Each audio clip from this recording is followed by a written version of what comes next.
In 1241, as Mongol horsemen swept across Hungary and Poland, the ground shook, not from battle, but from news. Ögedei Khan, son of Genghis Khan and ruler of the Mongol Empire, was dead. According to Mongol custom, every great general, Batu, Subutai, and others, was obligated to return to the Mongolian steppe to elect a new great Khan. They abandoned their conquests, packed up their war camps, and began the long ride east. Europe, shattered and bleeding, was spared, not by strategy or strength, but by tradition. Had Ögedei lived just a few more years, history might have been written in Mongolian script. But fate, or perhaps vodka, as some historians claim he died of alcohol poisoning, halted the onslaught at the perfect moment for Europe. It wasn't a victory, it was a delay, and the Mongols, ever patient, remembered their unfinished business. Yet Europe would not get crushed so easily again. The continent had time to breathe, regroup, and learn. The question was no longer just how to survive the Mongols, but how to prepare for their inevitable return. Because as far as the Mongols were concerned, Europe was still unfinished business. The Mongols had the power, they had the strategy, they even had the victories. But they didn't conquer all of Europe, not because they were defeated in battle, but because they didn't come back. When Ögedei Khan died, they turned east. When Subutai died, they lost their genius. When Europe braced for the second wave, it never came. Why? Because the Mongol Empire fractured, lost its unity, and became consumed by internal war and disease. Because the terrain and climate drained their strength. Because castles, rivers, and mud slowed them. Because Europe learned, adapted, and steeled itself. The Mongols could have returned and maybe succeeded, but timing, geography, and chaos worked against them. What saved Europe wasn't a single army or king. It was the perfect storm of resistance, luck, death, and delay. The most terrifying war machine in history stopped, just short of the Western world. And with that pause, Europe was reborn. Because sometimes, survival isn't about strength. It's about standing long enough for the storm to pass. The Mongols didn't just win with arrows, they won with fear. Cities that resisted were annihilated. Survivors told stories of pyramids of skulls, children impaled, rivers running red. This psychological warfare worked wonders in the east. Entire towns surrendered at the mere rumor of an approaching horde. But in Europe, fear didn't break the people, it hardened them. When cities like Krakow and Pest were sacked, word spread fast. But instead of surrender, many towns dug in. Peasants fled to the hills or walled cities. Nobles doubled the guards on their keeps. Churches rang their bells night and day. Fear turned to fury. Priests declared the Mongols godless demons. Chroniclers compared them to locusts from hell. But instead of folding, many Europeans steeled themselves for death and chose to fight. This was not the Mongols' usual experience. They were used to capitulation, not resistance. The more Europe resisted, the more effort it took to conquer and the less benefit it gave. Terror was a tool, but in Europe, that tool dulled. Because here, fear didn't silence people. It united them, drove them to prayer, to arms, and sometimes even to victory. The Mongols had found a continent that didn't kneel, it snarled. The Mongol Empire stretched from the Pacific to the gates of Europe, but that incredible reach came with a price, distance, and distance meant logistics. Feeding tens of thousands of cavalrymen and even more horses was no small feat. In the steppes, the land itself provided endless grazing, but Europe's landscapes were divided into farms, forests, and towns. Grasslands were scarcer, fodder was limited. Supply chains, already stretched thin, were constantly at risk of collapse. The further west the Mongols pushed, the longer their lines became. Every bolt of silk, sack of grain, and spare arrowhead had to travel thousands of kilometers. Roads were muddy and dangerous. Rivers froze. Local populations often fled or burned their own supplies to deny the enemy. In Hungary, this became a serious problem. Despite victory at the Battle of Mohi, Mongol forces found it increasingly difficult to sustain themselves. There simply wasn't enough to forage or seize. Without stable supply bases or friendly cities to replenish their needs, the Mongol advance was like a flame burning through dry wood, intense, but destined to flicker out once the fuel ran low. Conquering Europe wasn't just about battles, it was about endurance, and the Mongols were running out of breath. When the Mongols first rode into Europe, their tactics were unlike anything the continent had seen. Feigned retreats, encirclements, lightning raids. Entire armies were lured into traps before realizing what was happening. Fear and confusion were as powerful as their arrows. But after the initial invasions of the 1240s, Europe began to learn. Survivors wrote detailed accounts. Monks documented Mongol formations. Military leaders studied their movements. Letters from eastern princes warned of the infamous Mongol feints and ambushes. Even the Pope received reports from spies and missionaries who had seen the Mongols firsthand. By the time the Golden Horde returned for future raids, Europe was no longer in the dark. Fortresses were redesigned to resist cavalry. Ambushes were anticipated. Forces learned not to chase retreating enemies too quickly. In time, some European armies even began to adopt similar tactics: mobility, scouting, and coordination. The Mongols hadn't changed, but Europe had. Their greatest weapon, their unpredictability, was fading. And once you can predict a storm, you can survive it. The Mongols weren't weaker. Europe was just no longer blind. When the Mongols first stormed into Europe, knights still wore chainmail. Castles were built for siege engines, not cannons, and armies relied on steel and muscle. But by the 14th century, Europe was beginning to change. Gunpowder had arrived. At first it was crude. Small handheld cannons, noisy bombardments, unreliable weapons. But even in its infancy, gunpowder was a game changer. Castles could now be cracked open. Fortifications that once stopped Mongol cavalry could be leveled by explosive force.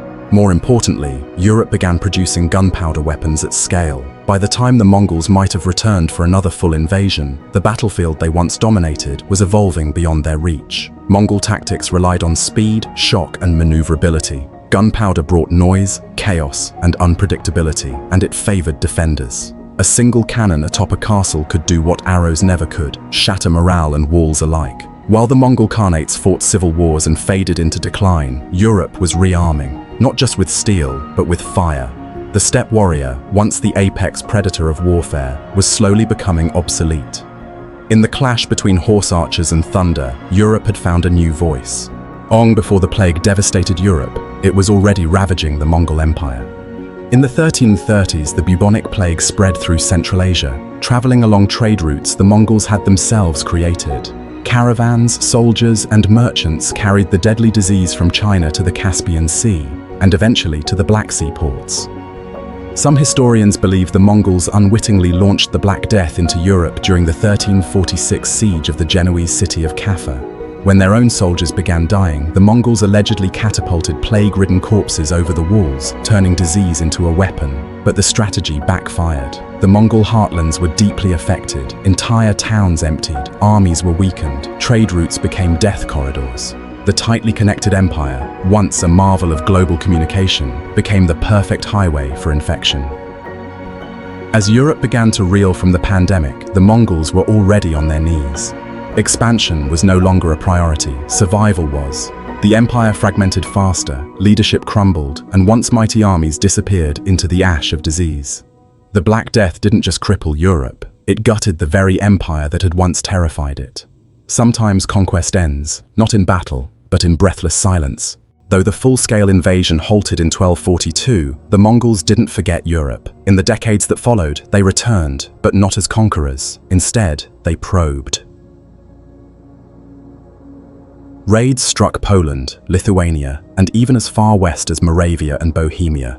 Cities like Wrocław braced for slaughter, and some were burned to the ground. But unlike the swift, sweeping conquests of earlier campaigns, these strikes were limited, tactical, and temporary. Why didn't they push further? By then, Western Europe had changed. Castles had been reinforced, alliances formed, and armies modernized, some even mimicking Mongol tactics. Intelligence about the Mongols had spread through monasteries, letters, and returning envoys. They were no longer mysterious demons from the east. They were a known, studied enemy. At the same time, the Mongol Empire itself was fracturing. The once unified horde was now split into rival khanates. Internal wars, political scheming, and rebellions kept their best generals busy. So they tested the West, and found it more prepared, more unified, and far riskier than before. The Mongols hadn't given up on Europe, they had simply learned a hard truth. The first blow is the easiest. The second? That's when your enemy fights back. The Mongol Empire dominated land, but the seas were a different story. Their strength lay in cavalry, mobility, and overland conquest. But Western Europe, especially beyond the Danube and into the heart of France, Italy, and Spain, was crisscrossed with rivers, lakes, and protected by powerful naval states. Cities like Venice and Genoa weren't just wealthy, they were maritime giants with fleets that could defend coastlines and transport troops quickly. The Mongols, on the other hand, had almost no navy. Their rare naval attempts in Japan and Southeast Asia ended in disaster. The infamous typhoons that wrecked their invasion of Japan, the kamikaze or divine wind, proved they were unprepared for sea-based warfare. In Europe, this mattered more than it seemed. The Mediterranean was a shield. Naval powers could ferry troops, evacuate cities, or even blockade Mongol movements. Western Europe, especially Italy and the Iberian Peninsula, relied on maritime trade and defense. The Mongols couldn't touch it. Without a strong fleet, they were landlocked invaders in a continent increasingly connected by water. To conquer all of Europe, they would have needed to master the seas, but the Mongols were warriors of the wind-swept plains, not sailors of stormy coasts. Subutai was the brain behind the Mongol invasions of Europe, the supreme strategist of Genghis Khan. Under his command, the Mongols executed perfect feints, ambushes, and multi-pronged attacks that overwhelmed even the strongest European forces. The victories in Poland and Hungary, Subutai's doing. But Subutai was already old during the European campaign, and after the retreat triggered by Ögedei's death, he never returned to the west. His brilliance, unmatched even among Mongol generals, died with him in 1248. No one came close to replacing him. Later, Mongol leaders lacked his strategic finesse and understanding of the European battlefield. They tried raiding Eastern Europe again, Lithuania, Poland, even parts of Hungary, but without Subutai's precision, they failed to make lasting gains. The Mongol army was a terrifying weapon, but Subutai was the hand that wielded it. Without him, it became blunt, slower to adapt, and vulnerable to mistakes. Europe wasn't just lucky, it was spared the return of the one man who had truly understood how to take it. In the end, it wasn't just death or terrain that saved Europe. It was the silence left behind when Subutai disappeared from the battlefield. In the early 13th century, Europe was a patchwork of feudal lords and rival barons, but by the time the Mongols considered returning, something new was emerging: centralized monarchies. Kings in France, England, and parts of the Holy Roman Empire began consolidating power. Local militias were replaced with national armies. Royal courts organized taxes, built infrastructure, and fortified cities, not just for internal control, but to defend against outside threats. This transformation mattered. When the Mongols first invaded, Europe was scattered and unprepared, but with growing national identity came something stronger than castles: coordination. Armies could now be summoned faster, roads improved, communication between regions increased, a kingdom could rally to defend its border, not just a town or duchy. Kings also began using professional soldiers instead of relying solely on unreliable feudal levies. These trained troops were better equipped, disciplined, and loyal to the crown, not individual lords. The Mongols had once exploited disunity, but the Europe they left behind was evolving into something far more formidable, a network of kingdoms that could think, move, and fight as one. The days of fractured resistance were fading, and the age of organized defense had begun. At first glance, Europe looked like easy prey: splintered kingdoms, rival lords, and armies that paled in comparison to Mongol might. But that same division gave Europe a strange kind of strength: unpredictability. Unlike the centralized empires of China or the Islamic caliphates, Europe was a chaotic patchwork of cultures, tactics, and terrains. Each region fought differently. Some kings relied on heavy cavalry, others on fortified towns or militias. The Mongols couldn't use one universal strategy. They had to adapt constantly. In Poland and Hungary, they achieved brutal victories, but the cost was rising. Ambushes, supply issues, and unfamiliar tactics began to chip away at their momentum. The sheer variety of European responses made the battlefield confusing and inconsistent. Worse, alliances were forming. Though slow to unite, European leaders began to recognize the Mongol threat. Papal envoys called for action. Local nobles raised militias. Even traditional enemies discussed cooperation. Europe may have been fractured, but it was also reactive, and while it couldn't defeat the Mongols outright, it could make every mile westward more painful than the last.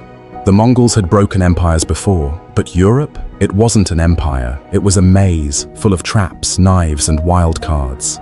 The Mongols thrived on movement, swift cavalry raids, fast sieges, and rolling conquest. But in Europe, they faced something unfamiliar and frustrating: Castles, hundreds of them, sometimes within a day's ride of each other. Unlike the open cities of the East, Europe's population clustered behind massive stone walls, often on hills or cliffs. Castles weren't just homes for nobility, they were military fortresses, command centers, and refuges for civilians. Even a small force could hold off a larger army from behind thick battlements. The Mongols had stormed cities before, but their success often relied on foreign engineers from China or Persia to build siege engines. Deep in Europe, far from their supply base, those experts were few, and the materials to build with, scarce. Each castle delayed their progress, each delay strained their logistics. Time was a weapon Europe used well, and for every castle conquered, 3 more loomed ahead. The Mongols could burn villages, crush armies, but they couldn't burn stone. And unlike the open steppes, castles didn't run, they fought, and they made the Mongols bleed. Europe's castles didn't just protect, they punished, and they slowed history's greatest war machine to a grinding crawl. In the 13th century, Europe was fractured by religious rivalries, Catholics, Orthodox Christians, even heretical sects like the Cathars. But when the Mongols came, something strange happened. Fear united them. Papal envoys sent urgent letters to kings and bishops across Europe, describing the Mongols as a punishment from God, or even as the armies of the Antichrist. The fear was so great that traditional enemies began to communicate. Pope Innocent IV sent emissaries to the Mongols, not just to convert them, but to understand and possibly delay further attacks. For a brief moment, Christian Europe realized it couldn't afford to be divided. Knights in Germany, Italy, and France braced for invasion. Fortifications were improved, roads were cleared for military movement. A loose but growing sense of Christian defense began to emerge, uniting distant kingdoms under a common banner: survival. Even though the response wasn't fast or always organized, it was emotional, spiritual, and defiant. Crusading zeal, previously aimed at Muslims, now turned toward the east. The Mongols had faced unified empires before. Now, for the first time, they stirred something resembling unity in Europe, driven not by diplomacy or gold, but by terror in the face of total annihilation. What force on earth could stop the most terrifying army in human history? The Mongols had already crushed China, Persia, and the Islamic caliphates. Entire cities vanished under their iron hooves. By the 1240s, they weren't just near Europe, they were inside it. They razed Kiev, annihilated Polish and Hungarian armies, and even threatened Vienna. So why, when all seemed lost, did the Mongols suddenly stop? Europe was defenseless. Kings were divided, cities burned with fear. Yet just as the Mongol cavalry surged westward, something snapped. Was it divine intervention, European resistance, or something far more human? This series will take you deep into the minds of generals, the chaos of medieval politics, and the gritty reality of life on both sides of the Mongol onslaught. You'll discover the real reasons why Europe survived the most terrifying invasion it ever faced, and how close it came to being erased from the map. Because the truth isn't simple, it's a twisted web of death, diplomacy, and disaster. And it all begins with a funeral. The Mongol army was unstoppable on the vast plains of Asia. Their horse archers could ride for days, surround enemies in minutes, and strike like lightning. But when they entered Europe, the terrain changed, and so did the odds. Europe was fragmented by dense forests, rugged mountains, marshes, and tightly clustered towns.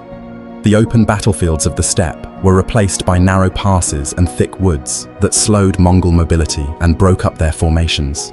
Their greatest weapon, speed, was blunted. European castles also posed a problem. In the east, Mongols had Chinese and Persian engineers to siege fortified cities. But deep in Europe, they lacked access to these specialists and the heavy equipment required. Cities like Esztergom, fortified and stubborn, resisted. The further west they pushed, the more unfamiliar and less favorable the terrain became. Supply lines stretched thin, horses struggled to find grass in colder, wetter climates, and communication with the heart of the empire grew harder. The Mongol war engine was one of history's deadliest, but in the twisted forests and muddy fields of medieval Europe, its wheels began to slow. Nature, it turned out, could be a fortress too. After the death of Genghis Khan, the Mongol Empire was held together by blood, brilliance, and brutal efficiency. But by the mid-13th century, that unity began to splinter. The empire was divided among Genghis's descendants into 4 major khanates: the Yuan dynasty in China, the Chagatai Khanate in Central Asia, the Ilkhanate in Persia, and the Golden Horde in Russia and Eastern Europe. At first, they cooperated, but as generations passed, rivalries grew. Each Khanate had its own interests, its own leaders, and increasingly, its own enemies. This fragmentation created hesitation. The Golden Horde, which controlled the Western Front, could no longer count on full support from the East. Ambitions in China or Persia pulled resources away. Mongol princes fought each other as much as they fought outsiders. Without a single great Khan to command them all, coordinated invasions became impossible. Plans to return to Europe faded into diplomatic squabbles and border skirmishes between Mongol cousins. Europe, once a target, now became a lower priority. The Mongols had conquered the world, but they couldn't conquer themselves. And as their unity crumbled, so did their dream of finishing what they started in the West. While Europe feared the return of the Mongol horde, the empire itself was bleeding from within.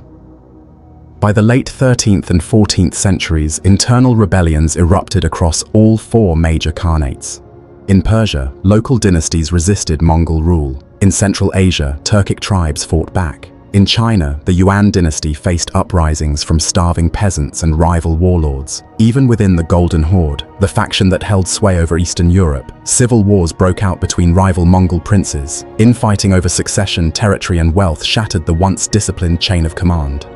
Resources that could have fueled a renewed European campaign were now spent on suppressing revolts. Armies were divided, morale faltered, ambitions narrowed.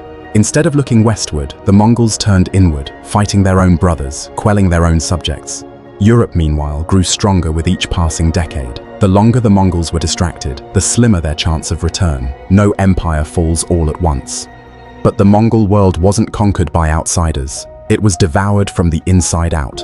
In the Mongol homeland, winters were harsh but dry. Snow came, but it was the hard, wind-blown kind that horses could dig through to find grass. In Europe, winters were something else entirely. Wet, freezing, and utterly miserable. When the Mongols marched into Central and Eastern Europe, they didn't just face enemy swords. They faced rain-soaked fields, icy rivers, and bone-chilling cold that turned roads into slush and wagons into dead weight. Their steppe ponies, used to arid climates, struggled in the damp. Food for the horses became scarce. Soldiers, far from their homeland, shivered in unfamiliar conditions. Europe's winter wasn't a passive season, it was a battlefield. Rivers swelled and froze unpredictably, supplies rotted in the mud, communication broke down. For a fast-moving army like the Mongols, time was everything, and winter stole it. They had faced Siberian frost before, but Europe's winter was wet, slow, and endlessly grey. It soaked their saddles, swelled their boots, and smothered their speed. In a world of speed and momentum, mud and snow were the perfect anchors. Europe's weather didn't need an army to fight the Mongols, it fought all on its own.